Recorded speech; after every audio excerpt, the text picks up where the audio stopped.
Alors, Monsieur le ministre, que pouvez-vous nous dire à ce comité? Voilà, donc aujourd'hui il s'agissait de la commission d'organisation des soins, spécialement réunie pour examiner les autorisations qui concernent l'hémodialyse, c'est-à-dire le traitement par dialyse pour les insuffisants rénaux, ceux qui ont des reins qui ne fonctionnent plus. Et également, nous avons examiné pour la greffe de rein et la greffe de cornée. Voilà. C'est une commission qui devrait normalement se réunir tous les 5 ans. Il se trouve que depuis quelques années, elle n'avait pas pu se réunir pour des raisons que j'ignore. Et nous sommes là dans la nécessité de remettre en route sur le plan administratif, de mettre toute la régularisation de toutes les activités de soins. C'est ce que nous avons fait déjà pour les établissements de santé il y a quelques semaines, et là nous faisons pour les activités de soins. Est-ce qu'il y a un chiffre exact pour ceux qui sont atteints par cette maladie? Oui, bien sûr que nous avons des chiffres, mais vous savez, c'est pas ainsi qu'il faut voir les choses. Ce qu'il faut, c'est adapter nos possibilités de soins, à la difficulté qu'ont les gens d'arriver au traitement par hémodialyse. C'est-à-dire, nous allons essayer de répartir au mieux les centres d'hémodialyse, de façon à éviter les transports inutiles. Et par ailleurs, il y a de nombreuses actions qui sont menées à l'heure actuelle pour freiner l'arrivée dans le traitement par hémodialyse, notamment la greffe rénale par exemple. Mais surtout, ce qui est nécessaire, c'est de montrer que par des actions de prévention et de prise en charge de traitement du diabète notamment, nous pouvons essayer de diminuer le nombre d'insuffisants rénaux. C'est ça qui est important. Plus que d'augmenter les besoins en hémodialyse, nous souhaiterions que l'on diminue le nombre de patients ayant nécessité de ce type de traitement. Donc vous allez mener une campagne alors dans les jours qui viennent?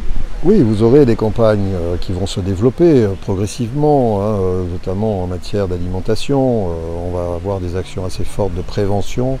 Un certain nombre de financements vont être ciblés sur la prévention pour diminuer, mais ça ce sera à long terme, le nombre de patients diabétiques et surtout des complications de cette maladie. Est-ce qu'à l'heure actuelle, nous arrivons à répondre, puisqu'il y en a plein, on a beaucoup quand même qui attendent des reins par exemple?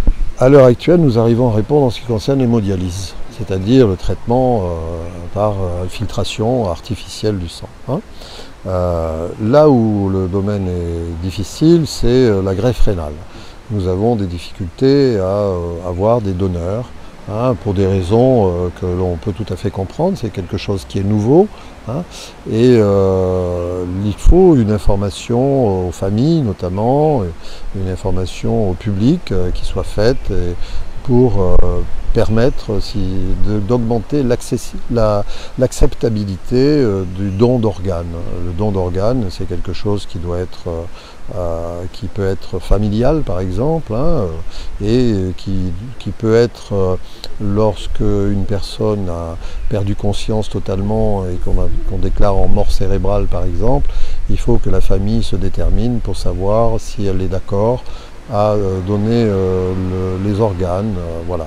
Donc c'est ça. Et comment convaincre ces familles-là alors? C'est de l'information principalement, à la possibilité que ça va ouvrir pour ceux qui en ont besoin d'avoir une nouvelle vie, d'avoir une vie plus agréable. Voilà. Et donc en général, il y a un grand remerciement qui est fait, bien sûr. Les Polynésiens sont sensibles face à ça? Ils sont sensibles, mais réticents à ce que l'on aille, disons, chercher dans le corps de quelqu'un qui n'est pas conscient un organe, voilà. Mais on le comprend très bien, c'est un phénomène qui est humain, voilà, c'est quelque chose d'humain. Mais c'est pour ça qu'il faut une information vraiment bien ciblée pour dire quel est l'intérêt que l'on trouve, nous, médecins, à aller prélever un rein chez une personne. Oui, ben écoutez, nous avons fait avec cette deuxième commission d'organisation des soins un grand pas vers une administration de santé qui soit régularisée. Voilà.